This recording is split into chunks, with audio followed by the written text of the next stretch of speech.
What's up, top sports fans, and welcome to our countdown for our top 10 2018 championship predictions. This list is going to start from number 10, which we think is the least likely team to win, to number 1, which we think is the team that has the highest chance of winning this year's championship.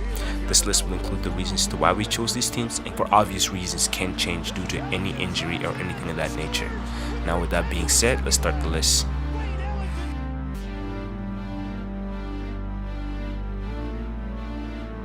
Now, to be fair, there are many teams in the West that some will say deserve the spot over the 76ers. The fact that the 76ers are in the East gives them an edge over a lot of those teams in the West that are theoretically more championship ready. Now, with that being said, the 76ers are a pretty young team and the odds of them winning is pretty slim, but not as unreasonable as it may seem. With the powerhouses in the East being Toronto, Boston, and Cleveland, it's not hard to imagine the 76ers getting an upset over one of those two teams and making it to the finals. Now, them winning the finals, on the other hand, it's a lot. That's where a lot of question marks can come in. They will need to find a way to stop Harden and/or a list of players that can barely fit in one hand that all play for the Golden States in order for them to win the championship. Pretty far-fetched, I know, but I still think that these guys deserve the 10th spot seed over a lot of the teams that are in the NBA right now. Get the Sixers out of the timeout. Simmons slamming it down! Because we don't get enough of this big boy with the howl. Now, it's fair to say that the Utah Jazz is a way better team than people anticipated them to be this year. With Donovan Mitchell proving he's someone that the franchise can build around, this team plays like a true team where anyone is willing to step up at any time when they're needed. Now, will that be enough for them to win the championship? Maybe, but for sure they're not a team to be taken lightly this playoffs, and if they are taken lightly, then we might see them win the championship this year. Defend this better, and now Mitchell splits the... I guess the answer to my question was no, they can't. You got your answer. Yeah, I got my answer.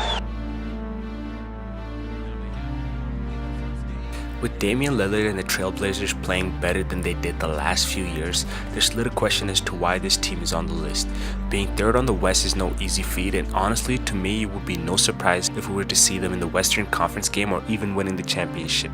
However, they're only ranked 8th on our list because of how much easier the Eastern Conference is, and the amount of competition that they would have to face in the West to make it to the finals is a lot higher. Now, if they do make it to the finals, then there's no doubt about it that these guys have a really high chance of winning. Lillard picked up by Ingram. Lillard, this is for the win!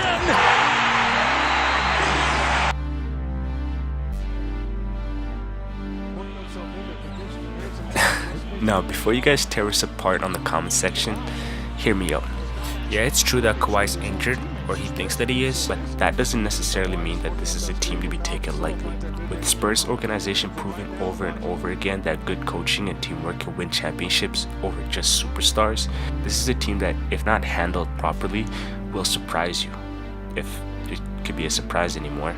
Now, if it hasn't been clear that this team is a different team in playoffs, then let me make it clear. With Danny Green and many of the players disappearing during the season, then suddenly becoming superstars or shooting machine during playoffs, even without Kawhi, anyone can step up at any time and carry this team. Just an incredible skill set. Oh boy. Okay, pal, I hear you, buddy.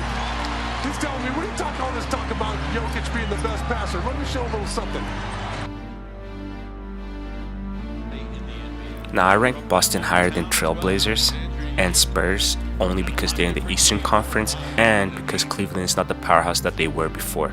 Now, obviously, LeBron is still there and LeBron is still a beast, and you never know what LeBron could do. I rank them 6th only because Kyrie's been on and off this year, and we're not really entirely sure what we're going to see from him this playoffs. And obviously, if he's fully healthy and is fully ready, then this team can go all the way and even win the championship. Loose ball picked off the floor by Brown to Tatum.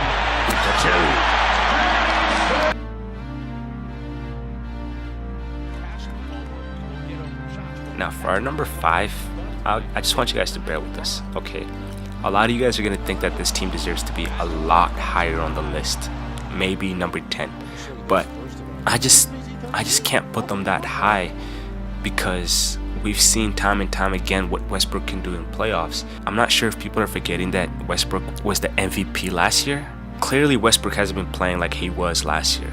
That's obvious because now he has Melo and he has Paul. So with George Paul and Melo being in the team, he took more of a backseat. But this is the playoffs. This is where you need to bring your A game. And I feel like if Westbrook brings his A game and Melo just plays a decent game, George Paul plays his game, then this is easily a team that shouldn't be played with.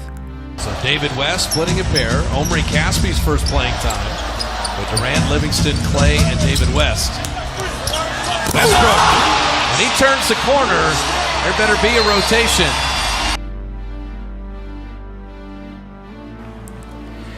Toronto Raptors. There's little question as to why this team is on the list, them being number 1 on the East, even over Cleveland. Now with that being said, is this the year that we could possibly see them go all the way? Probably. If there's any year that they want to make it to the championship finals, this is the year to do it. The only issue about Toronto is, for some odd reason, they just tend to just disappear in playoffs. DeMar DeRozan, 6 to go, got all the way to the bucket. Oh, DeMar! Dominant! Dynamite! Now, there's really not much to say about this team. Yeah, this is not their best year, but this is obviously one of LeBron's best years. And LeBron is a player that's going to be hard to deal with, no matter what team is put against him. Now, if Toronto goes up against Cleveland and they're not ready, then LeBron could single-handedly just tear them apart. He could also do the same thing to Boston and 76ers. So if you're not prepared to deal with LeBron, then he will run you over. The whole game. So the Cavs have to continue to play at a pace like this and continue to take the shots they're taking. 14-13, Portland back in front. LeBron turned his corner inside. He made Yusuf Nurkic a screensaver. No, they knew with ball and body movement there. The only reason Golden State is number 2 is because of Steph Curry's injury. If Steph Curry was not injured, then if Steph Curry was not injured, they would definitely be number 1. But with Steph Curry's injury, like, yeah, they still have superstars such as Kevin Durant, who is nobody to play with, Klay Thompson, Draymond Green. The only issue is that I'm not really necessarily sure how Klay Thompson and Draymond Green could handle Steph Curry not being there. And Kevin Durant, we know, is somebody that could create his own basket, but he just doesn't bring that same feel or that same team chemistry, or just the Golden State is just so used to having Curry there that him not being there will affect the team and will affect their standings. Great steal right there by Durant. 2-on-1, and he goes all the way.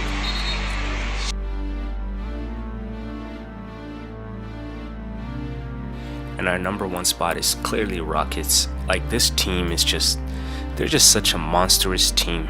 Like, what can you possibly do against this team right now? The only team I see that could beat them is Golden State, but with Steph Curry being hurt, how are they going to be able to deal with that? To be fair, I still think that the Golden State will win the championship, but with just the way that the Rockets have been playing, I'll be foolish to think that this team does not deserve the number 1 spot. Bring the ball in, trying to get it in. They're out of timeouts. Shot clock running down. Chris Paul puts it up. The conductor, Chris Paul at the basket. It again, fellas. Look at the space. Chris Paul just makes a very difficult shot and one. He's got a chance for a 3-point play. Now, do you agree with our list?